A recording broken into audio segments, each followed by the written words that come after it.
نستعينه ونستغفره ونؤمن به ونتوكل عليه ونعوذ بالله من شرور أنفسنا ومن سيئات أعمالنا من يهده الله فلا مضل له ومن يضلله فلا هادي له وأشهد أن لا إله إلا الله وحده لا شريك له وأشهد أن سيدنا وسندنا وشفيعنا ومولانا وحبيبنا محمدا عبده ورسوله صلى الله تعالى عليه وعلى آله وأصحابه وبارك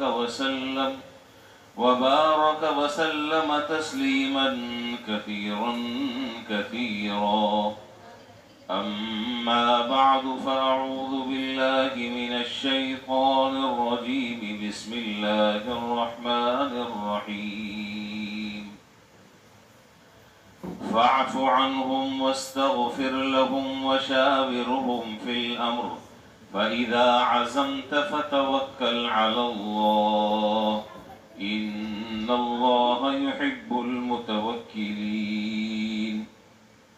وعن جابر رضي الله تعالى عنه قال كان رسول الله صلى الله عليه وسلم يعلمنا الاستخارة في الأمور كما يعلمنا السورة من القرآن إلى آخر الحديث أو كما قال عليه الصلاة والسلام.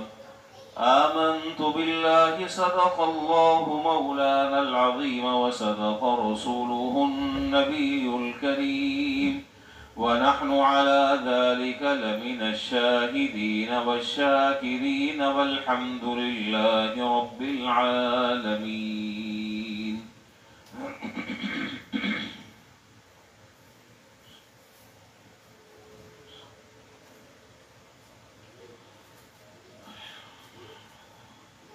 بزرگان محترم و برادران عزیز،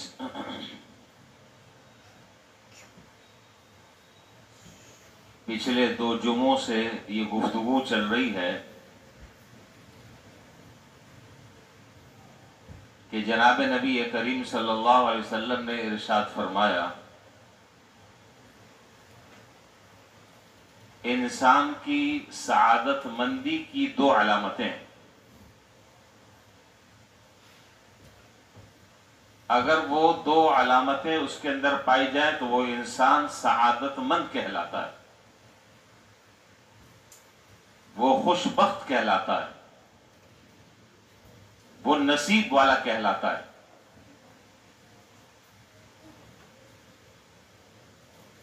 ایک تو یہ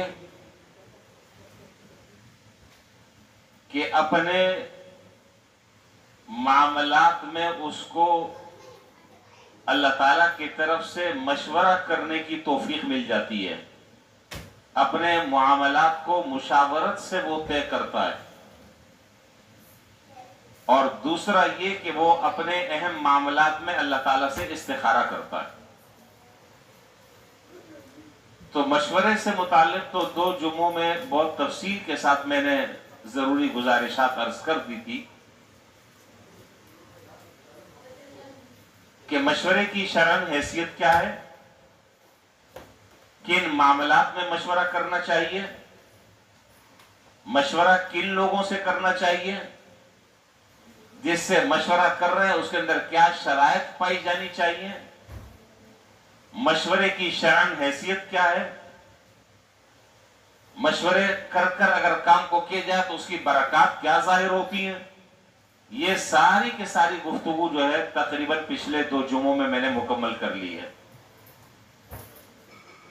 اور امید ہے کہ کوئی بات آپ کو شاید یاد ہو اور آپ کے ذہن میں ہو. اس سے اگلا جو اس حدیث میں دوسری سعادت مندی کی جو علامت بیان کی ہے آج اسے عرض کرنا ہے تاکہ یہ حدیث مکمل ہو جائے. وہ یہ کہ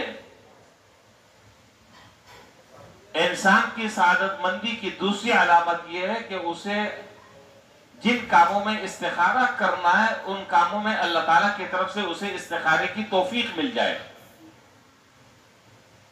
تو جب یہ دونوں چیزیں پائی جائیں گی، استشارہ اور استخارہ، تو گویا کہ سعادت مندی مکمل ہو جائے گی، انسان کامیاب ہو جائے گا.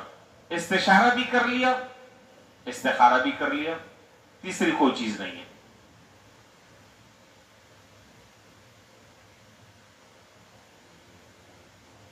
استخارے کی حقیقت کیا ہے؟ جناب نبی کریم صلی اللہ علیہ وسلم کی نظر میں اس کی اہمیت آپ نے کیا بیان فرمائی؟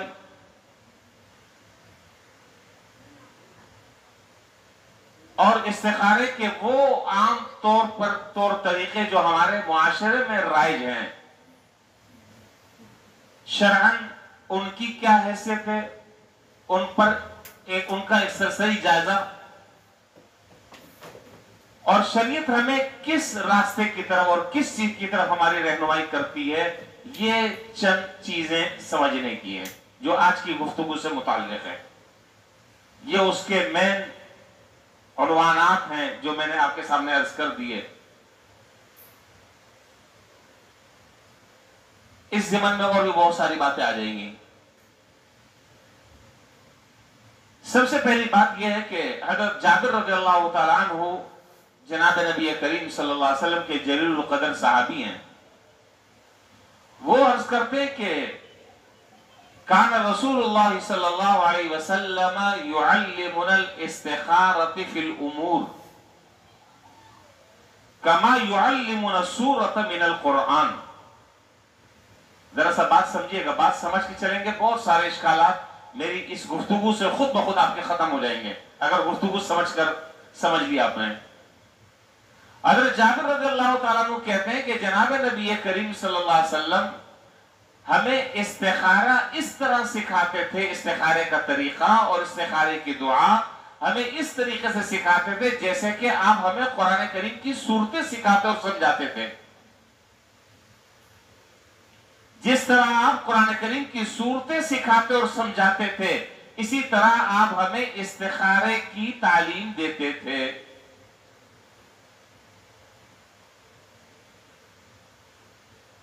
زمانہ جاہلیت میں جب کوئی آدمی کوئی اہم کام کرنے کا ارادہ کرتا، کوئی بہت بڑا کام کرنے کا ارادہ کرتا، تو اس زمانے میں بہت سارے مختلف طریقے رائج تھے جو تمام کے تمام طریقے توہمات اور خیالات پر مبنی تھے. یہ میں زمانے جاہلیت کی بات کر رہا ہوں. لوگ ان طریقوں کو اختیار کر کر فیصلہ کرتے کہ یہ کام مجھے کرنا ہے اور یہ علامتیں ہیں، یہ طریقے ہیں، اس کے مطابق جواب اگر یس میں آ گیا تو وہ کام کرنا ہے، جواب نو میں آ گیا وہ کام نہیں کرنا ہے. اس زمانے جاہلیت میں جو طریقے رائج تھے جو لوگ استعمال کرتے تھے، وہ چند طریقے میں آپ کے سامنے ذکر کرنا چاہتا ہوں. پھر اس کے بعد دوسری بات ہم یہ کریں گے کہ اسلام نے ہمیں کیا تعلیم دی ہے، جناب نبی کریم صلی اللہ علیہ وسلم کی اس سلسلے میں کیا تعلیمات اور رہنمائی ہے. سب سے پہلا جو کام زمانہ جاہلیت میں ہوا کرتا تھا کہ جب کوئی آدمی کسی اہم کام کو کرنے کا ارادہ رکھتا تو وہ کاہنوں کے پاس جایا کرتا تھا، جس کو کہانت کہتے ہیں. کاہن آپ جانتے ہیں، اس کو ہمارے اردو میں کیا کہتے ہیں؟ یہ تو عربی کا لفظ ہے،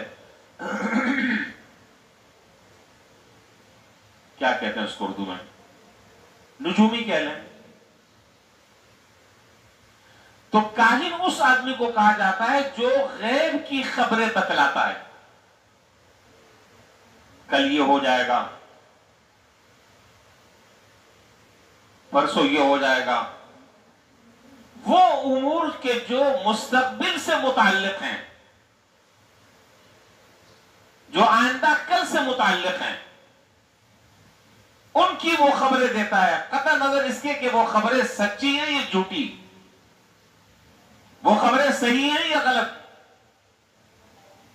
اس کو جو ذرائع حاصل ہے اس میں وزن کتنا ہے، اس سے قطع نظر وہ غیب کی خبریں لوگوں کو بتاتا ہے، اس کو کہتے ہیں کاہن، اس کو کہتے ہیں نجومی۔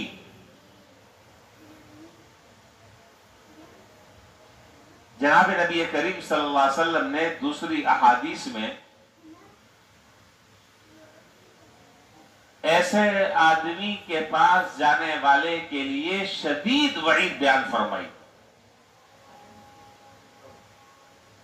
چنانچہ صحیحین میں روایت ہے، آپ نے فرمایا من اتا عرافا فسأل له عن شيء فصدقه بما يقول فقد كفر بما انزل على محمد۔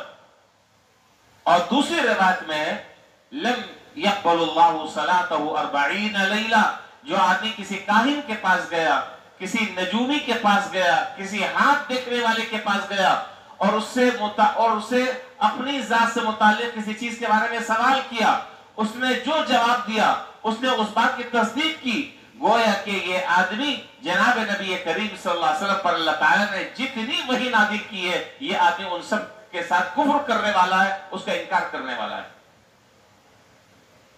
اور دوسری روایت میں کہ ایسے آدمی کی 40 دن تک اللہ تعالیٰ کوئی عبادت قبول نہیں فرماتے، جو کسی کاہن اور نجومی کے پاس جا کر اس کی باتوں کی تصدیق کرتا ہے۔ خیر، یہ ایک الگ موضوع ہے۔ میں صرف یہاں اتنی بات عرض کرنا چاہ رہا ہوں کہ زمانہ جاہلیت میں یہ رواج تھا کہ لوگ کوئی اہم کام کرنے کا اگر ارادہ رکھتے تو وہ کسی کاہن کے پاس جاتے، غیب کی خبریں بتانے والے کے پاس جاتے، اس سے پوچھتے کہ جی میرا یہ ارادہ ہے، یہ کام کرنا میرے لیے مناسب ہے یا نہیں، یہ کام مجھے کرنا چاہیے نہیں کرنا چاہیے۔ وہ اپنا حساب کتاب لگاتا اور حساب کتاب لگا کر وہ بتا دیتا کہ ہاں بھائی یہ تمہارے لیے کرنا بہتر ہے، یہ بہتر نہیں۔ یہ زمانے جاہلیت میں ایک طریقہ یہ تھا۔ دوسرا طریقہ جو زمانے جاہلیت میں تھا اس کو کہا جاتا ہے زجر۔ یہ بھی طریقہ رائج تھا۔ زجر کس کو کہتے ہیں؟ بعض دیہاتوں میں اور بعض علاقوں میں اور بعض قبائل میں کچھ لوگ ایسے ہوا کرتے تھے کہ جو جانوروں کی مخصوص آوازوں کو سمجھتے تھے، اس کو زجر کہتے ہیں۔ تو یہ آدمی ان کے پاس جاتا اور ان سے جا کر بتاتا کہ جی یہ میرا کام ہے، اور یہ مثال کے طور پر مجھے فلاں جگہ سفر کرنا ہے، یا مجھے فلاں جگہ فلاں شہر میں کاروبار کرنا ہے، یا مجھے اپنے بیٹے کی فلاں جگہ شادی کرنی ہے۔ اب وہ جانور ہوتا اور جانور آواز نکالتا، جانور تو ظاہر ہے جانور ہے، وہ تو آواز نکال سکتا ہے، کسی بھی وقت نکال سکتا ہے۔ اب وہ جو آواز نکالتا تو وہ جو آواز شناس قسم کے لوگ تھے، جو جانوروں کی مخصوص آوازوں کو پہچانتے تھے، وہ اس آواز کو سن کر اپنے ذہن کے مطابق سامنے والے کو جواب دیتے کہ بھائی معلوم یہ کیا ہے حساب کتاب لگا کر کہ آپ کا اس جگہ سفر کرنا مناسب نہیں ہے۔ وہ آدمی یقین کر لیتا کہ اب اگر میں نے سفر کیا تو مجھے نقصان ہوگا، فائدہ نہیں ہوگا۔ بات سمجھ شریف میں آ رہی؟ تو مخصوص جانوروں کی آواز جو سمجھنے والے تھے اس عمل کو کہا جاتا تھا زجر۔ دو طریقے۔ تیسرا طریقہ وہ تھا جس کو حدیث میں کہا جاتا ہے تطیر یا طیرہ، یہ دونوں لفظ حدیث میں ملتے ہیں۔ تطیر یا طیرہ کیا معنی؟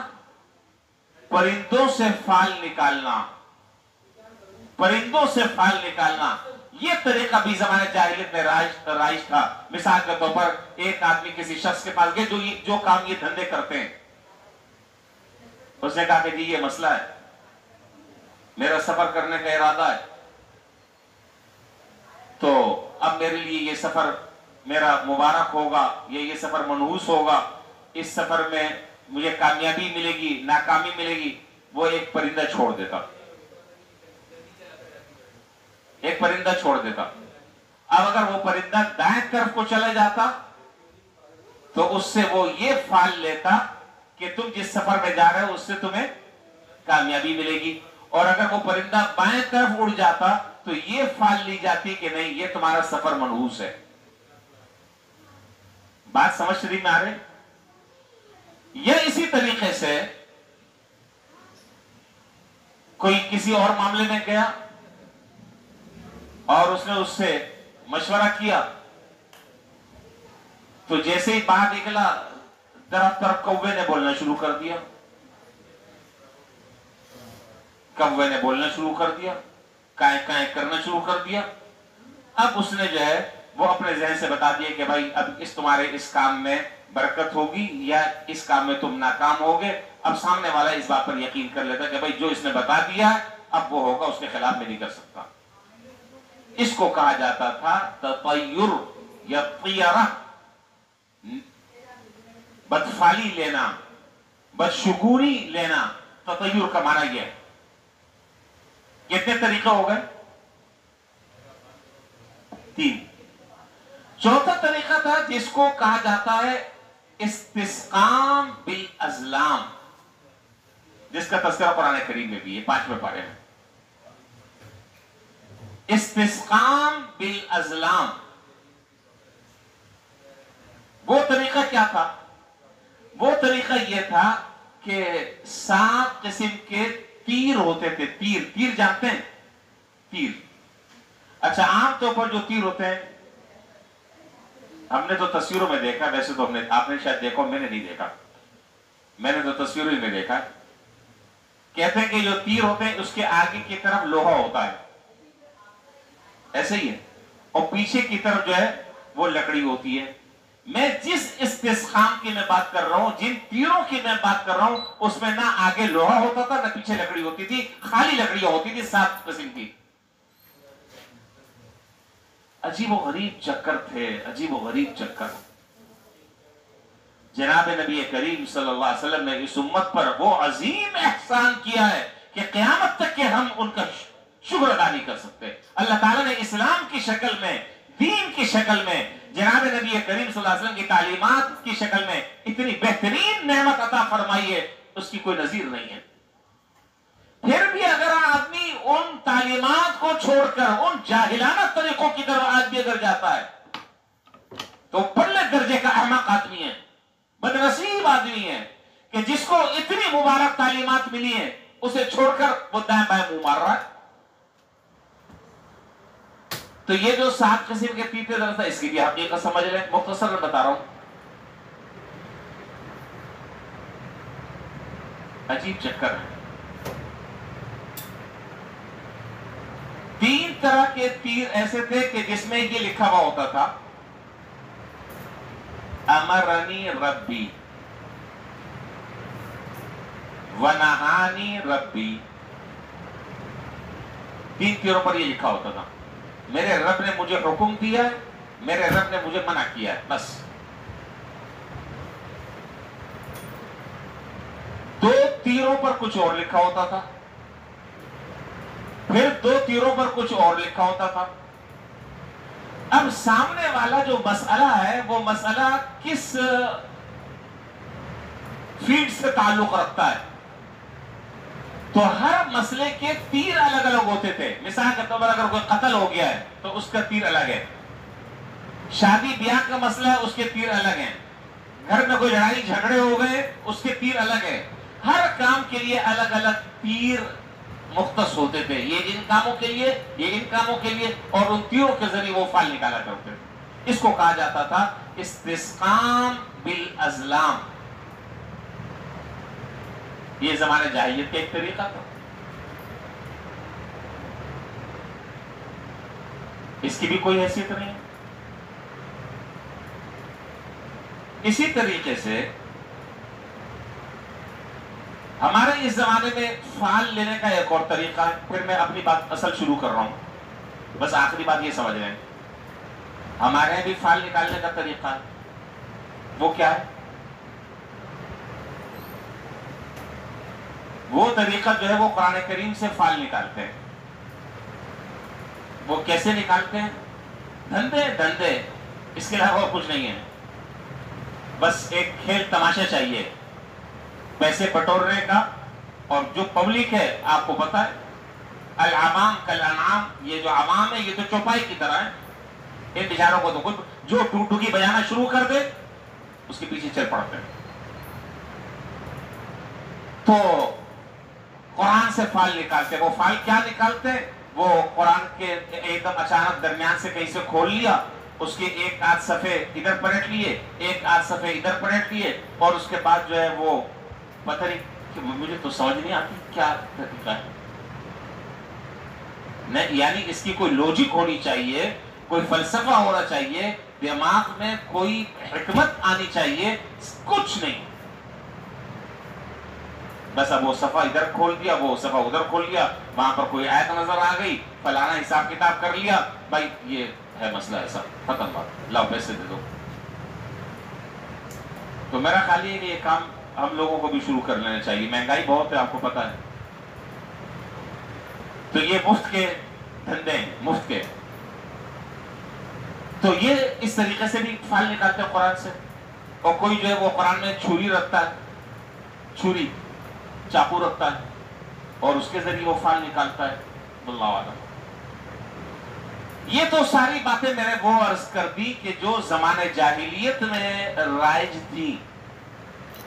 جب جناب نبی کریم صلی اللہ علیہ وسلم مبعوث ہوئے تو آپ نے ان ساری صورتحال کو دیکھ کر، اس سارے پس منظر اور پیش منظر کو دیکھ کر، اب آپ نے فرمایا کہ دیکھو بھائی، جب تم میں سے کوئی آدمی، اب میری اصل گفتگو شروع ہو رہی ہے میرے موضوع سے متعلق، آپ نے فرمایا کہ جب تم میں سے کوئی آدمی کوئی اہم کام کرنے کا ارادہ رکھتا ہے، اذا ہم احدکم فلیرکع رکعتین من غیر الفریضہ، جب تم میں سے کوئی آدمی اہم اور محتم بشان کوئی کام کرنا چاہتا ہے تو اس کو چاہیے کہ وہ 2 رکعت پہلے نماز پڑھے، غیر الفریضہ، نفلی نماز، نفلی نماز پڑھے۔ اس نفلی نماز کا کوئی خاص طریقہ نہیں ہے، ایسے کھڑا ہونا ہے اور ایسے پاؤں رکھنا ہے اور ایسے جھکنا ہے اور ایسے مڑنا ہے، کچھ چکر نہیں ہے، سیدھی سادھی رکعتیں جیسے نماز پڑھتے ہیں، سمپل سی اس طرح کی نماز پڑھیں، بس خلاص 2 رکعت نماز پڑھیں، اور اس نماز میں فحمد اللہ، حدیث کے الفاظ ہیں، اس کو کیا چاہیے، اس کو میں اپنی باتوں کو جلدی جلدی کروں، وقت کم ہے، اس کو چاہیے کہ وہ 2 رکعت نماز پڑھے اور اس نماز پڑھنے کے بعد جو ہے وہ اللہ تعالیٰ کی تعریف کرے، فحمد اللہ واثنى علیہ، اللہ تعالیٰ کی تعریف کرے۔ اب عام جو لوگ ہوتے ہیں بیچارے، عام جو پبلک ہے، یہ جو عام بیچارے زیادہ پڑھے لکھے نہیں ہیں، اب وہ کہتے ہیں کہ جی اللہ تعالیٰ کی تعریف کرنے کے ہمارے پاس تو ہمیں پتہ ہی نہیں کہ الفاظ کیا ہے۔ ارے بھائی سورہ فاتحہ یاد ہے؟ نہیں بتا رہے، سورہ فاتحہ یاد ہوتی ہے؟ اس میں کیا ہے؟ جلدی جلدی بول دیں، اللہ تعالیٰ کی ساری تعریف ہے، اور کیا ہے؟ تیسرا کلمہ یاد ہے؟ اس میں کیا ہے؟ اللہ تعالیٰ کی تعریف ہے۔ چوتھا کلمہ یاد ہے؟ اس میں کیا ہے؟ اللہ تعالیٰ کی تعریف ہے، اور کیا ہے؟ تو اللہ تعالیٰ کی وہ تعریف بیان کرے، اور اس کے بعد اللہ تعالیٰ سے وہ دعا کرے۔ وہ دعا تمام مستند کتابوں میں وہ دعا لمبی ہے، ابھی اس کی تشریح کرنے کا وقت نہیں ہے، اور بس وہ دعا وہ پڑھ لے۔ اس دعا کے بڑے عجیب و غریب الفاظ ہیں، اور وہ الفاظ ایسے ہیں کہ واقعتاً جناب نبی کریم صلی اللہ علیہ وسلم نے وہ الفاظ بیان کر دیے، ورنہ امت کے ذہین سے ذہین آدمی بھی ان الفاظ تک نہیں پہنچ سکتا جو آپ نے جن باتوں کی تلقین فرمائی ہے۔ عجیب الفاظ ہیں، کبھی وقت ہوا تو میں اس دعا کی انشاءاللہ میں تشریح کروں گا۔ وہ دعا استخارہ کہلاتی ہے، عجیب الفاظ ہیں، عجیب الفاظ ہیں۔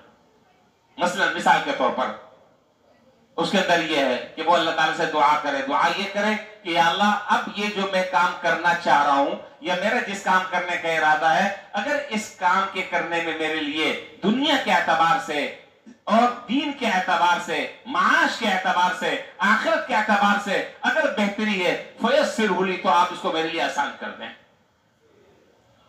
میں ترجمہ بتا رہا ہوں اس کا، اور اگر اس کام کے کرنے میں میرے لیے خیر نہیں ہے تو مجھ کو اس کی طرف سے پھیر دیں اور خیر میرے لیے مقدر فرما دیں. وہ دعا ہے، وہ دعا یاد کر لیں اور کتابوں میں بھی آپ کو وہ دعا مل جائے گی. اب یہاں پر میں چند باتیں ذکر کرنا ضروری ہے، اس کو سمجھنا بھی ضروری ہے. سب سے پہلی باتیں انگلی پر آپ یاد رکھیں گے، انگلی پر گنیں گے جو باتیں میں کہہ رہا ہوں. سب سے پہلی بات نمبر 1، حضرت جابر رضی اللہ تعالیٰ عنہ کی میں نے روایت آپ کے سامنے ذکر کی کہ وہ فرماتے ہیں کہ اللہ کے رسول صلی اللہ علیہ وسلم ہمیں استخارے کی دعا ایسے سکھاتے تھے کما یعلمنا السورۃ فی القرآن، جیسے قرآن کی صورتیں سکھاتے ہیں اس طرح ہم یاد کرتے تھے اور سیکھتے تھے. معلوم کیا ہوا؟ معلوم یہ ہوا کہ استخارہ دوسروں سے کرانا سنت بولیں نہیں ہے، بلکہ آدمی کو استخارہ خود کرنا چاہیے، سیکھنا چاہیے، محنت کرنی چاہیے. میں اس کی ایک موٹی سی مثال دوں. آپ مجھے بتائیے کہ جناب نبی کریم صلی اللہ علیہ وسلم کے ہوتے ہوئے آپ سے بڑا بزرگ کوئی تھا؟ روئے زمین پر کائنات میں کوئی نہیں تھا. کوئی ایک واقعہ مستند احادیث سے آپ مجھے دکھائیں کہ جس میں صحابہ نے حضور سے یہ کہا ہو کہ حضرت میں اپنے بچوں کے رشتے کے سلسلے میں پریشان ہوں، مجھے رشتہ یہاں کرنا چاہیے، یہاں کرنا چاہیے، مجھے یہ کاروبار کرنا چاہیے، یہ کاروبار کرنا چاہیے، مجھے اس شہر میں سکونت اختیار کرنی چاہیے، یہ اس شہر میں رہنا چاہیے، آپ میرے لیے استخارہ کر دیں. مجھے دکھائیں کوئی واقعہ. بھائی اس وقت تو جناب نبی کریم صلی اللہ علیہ وسلم کی ذات جو ہے وہ تو سب کے لیے مرجع اور مأوا اور مأوا تھی، لیکن کوئی ایک واقعہ ایسا آپ کو نہیں ملے گا کہ جس میں صحابہ نے حضور سے کہا کہ حضرت آپ ہمارے لیے استخارہ کر لیں. تو معلوم کیا ہوا کہ یہ استخارہ دوسروں سے کرانا یہ سنت نہیں ہے، بلکہ خود آدمی کو استخارہ کرنا چاہیے. یہ بات متعین ہو گئی. اگلی بات، اب یہاں پر لوگ یہ سوال کرتے ہیں اور عام طور پر لوگ یہ پوچھتے ہیں کہ جی ہم تو بڑے گناہگار ہیں، ہمارا کیا استخارہ ہوگا؟ ہم تو بڑے گناہگار ہیں. بھائی گناہگار ہو تو گناہ کو چھوڑ دو، اس میں کون سا پرابلم ہے؟ کیا مسئلہ ہے اس میں؟ اچھا دوسرا آدمی جو ہے میرا خیال کہتے ہیں پیغمبر ہے، وہ دوسرا آدمی جو فرشتہ ہے. بابا وہ بھی تو آپ کی طرح گناہگار ہے، سارے گناہگار ہیں، میں بھی گناہگار ہوں، آپ بھی گناہگار ہیں. تو کروانے اور کا کوئی ثبوت نہیں ہے، خود کرنا ہے. اور اگر آپ کے پاس پیسے فالتو میں کسی کو اگر آپ کو دینا ہے تو وہ آپ کی مرضی، آپ جو چاہیں کریں، اس پہ کون پابندی لگا سکتا ہے. دوسری جو بات ہے جس میں عقل سے بھی سوچنے کی بات ہے، مثال کے طور پر میرا مسئلہ ہے جس کے لیے مجھے استخارہ کرنا ہے، مجھے ایک تکلیف ہے، مجھے ایک پریشانی ہے، مجھے ایک فکر لاحق ہے، مجھے ایک غم لاحق ہے، مجھے سمجھ نہیں آ رہا. یہ دو آپشن ہیں، میں اس آپشن کو استعمال کروں یا اس کو کروں، اس صورت کو اختیار کروں، اس صورت کو اختیار کروں. مجھے فکر ہے، غم ہے، پریشانی ہے، ٹینشن ہے.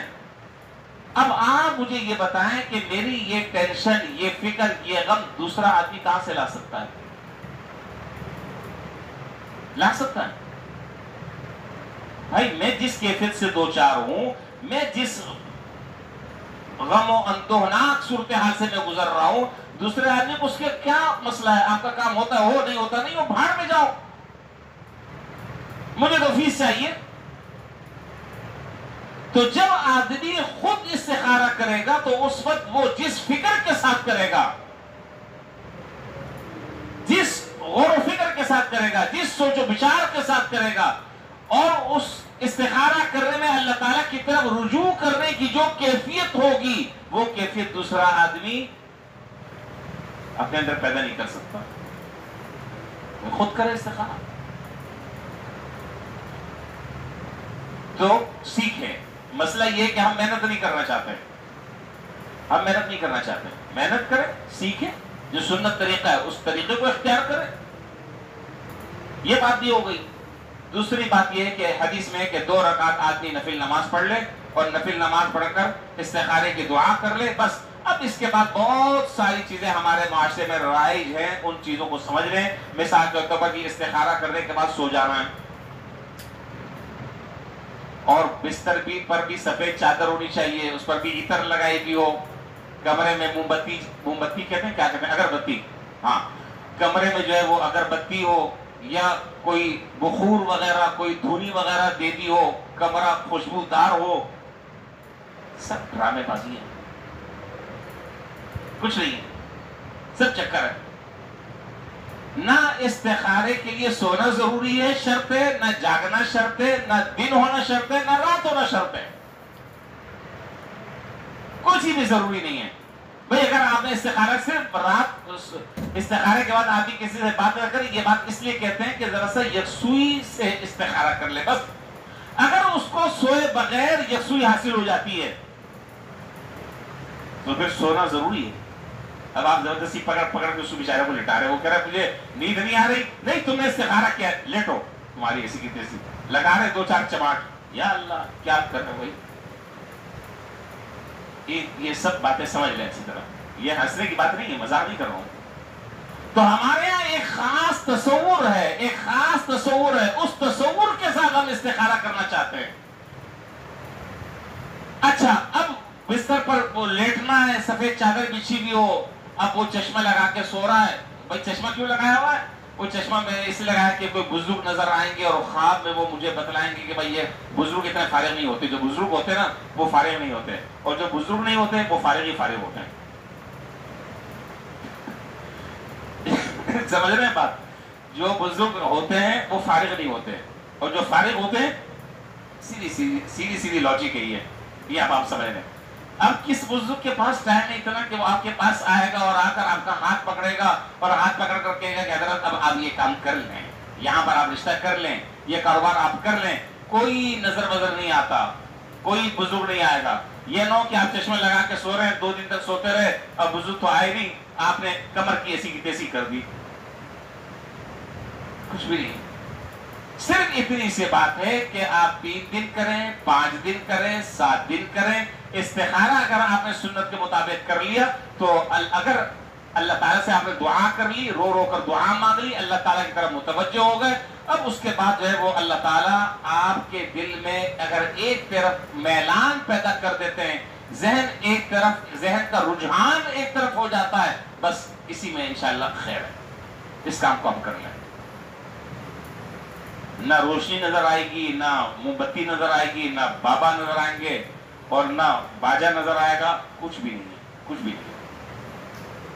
طبیعت کا میلان ایک طرف ہو جائے، طبیعت کا رجحان ایک طرف ہو جائے، بس. اب وہ کیفیت 3 دن میں ہو جائے، 5 دن میں ہو جائے، 7 دن میں ہو جائے، بس کر فیصلہ کر لے اللہ کے نام پر، اللہ تعالیٰ اس میں انشاءاللہ خیر ڈال دیں گے. اللہ اکبر. اچھا جی، یہ بات بھی ہو گئی. دیکھیے بسا اوقات ایسا ہوتا ہے کہ آدمی کے پاس اتنا وقت نہیں ہوتا کہ آدمی لمبا چوڑا استخارہ کرے، 2 رکعت نماز بھی پڑھے اور 2 رکعت نماز پڑھ کر وہ استخارے کی دعا پڑھے وغیرہ وغیرہ. اتنا وقت نہیں ہوتا. بسا اوقات فوراً فیصلہ کرنا ہوتا ہے، یس یا نو. باقی کوئی اور آپشن نہیں ہے. فوراً بتاؤ بھائی یہ سودا کرنا ہے نہیں کرنا ہے، ہاں یا نہیں میں جواب ڈن کرو. اب آپ کہیں گے مجھے تو 1 دن کا ٹائم چاہیے، مجھے تو استخارہ کرنا ہے. شریعت اللہ تعالیٰ نے ہمیں جو دی ہے نا وہ اتنی حسین شریعت ہے، اتنی خوبصورت شریعت ہے، کسی چیز کی کوئی پابندی نہیں ہے. اسی لیے ہمارے بزرگوں نے لکھا ہے کہ حدیث میں جناب نبی کریم صلی اللہ علیہ وسلم سے کئی ساری دعائیں اس سلسلے میں منقول ہیں کہ اگر کسی آدمی کو کوئی فیصلہ کرنا ہے تو وہ مختصر سی دعا پڑھ لے. اللہم خر لی واختر لی.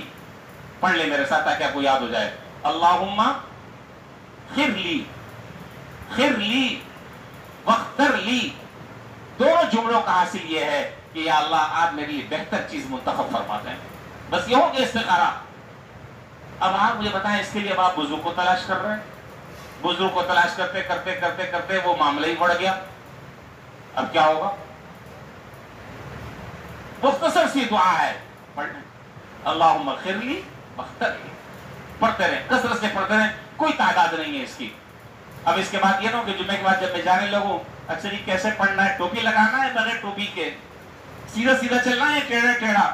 بھائی جو بات جتنی بتا دی ہے بس اس پر عمل کر لے، زیادہ بنی اسرائیل کی طرح سوالات کرنے سے گریز کریں. جتنی بات بتائیے، کوئی اور ضروری بات ہوتی، اچھا پڑھتے وقت منہ کس طرف ہونا چاہیے؟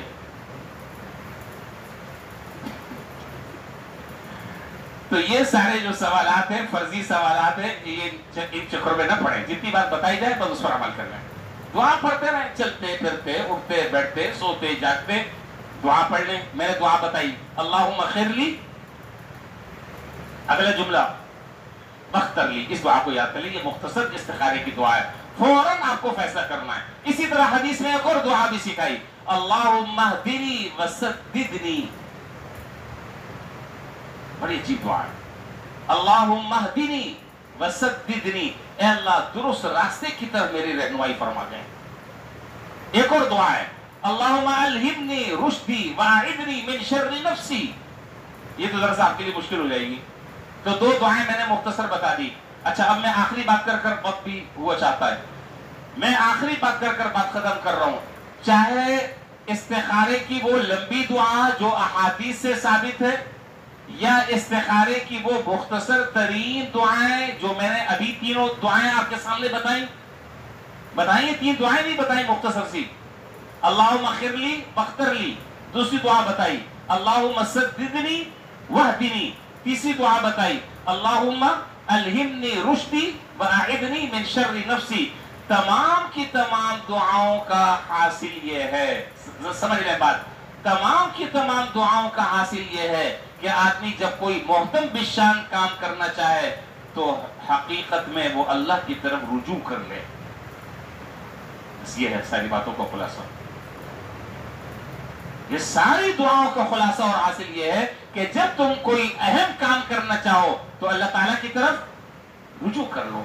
جتنا زیادہ تم اللہ تعالیٰ کی طرف یکسوئی سے رجوع کرو گے اس کے بہترین نتائج انشاءاللہ وہ تمہیں حاصل ہوں گے. یہ ہے ساری باتوں کا خلاصہ. اللہ تعالیٰ ہمیں شریعت کے مطابق اپنے ہر کام کو کرنے کی توفیق عطا فرما دیں، اور جو مروجہ جو غلط سلط الٹے سیدھے کام ہیں اللہ تعالیٰ ان سب کاموں سے ہماری حفاظت فرمائے. وآخر دعوانا الحمدللہ رب العالمین.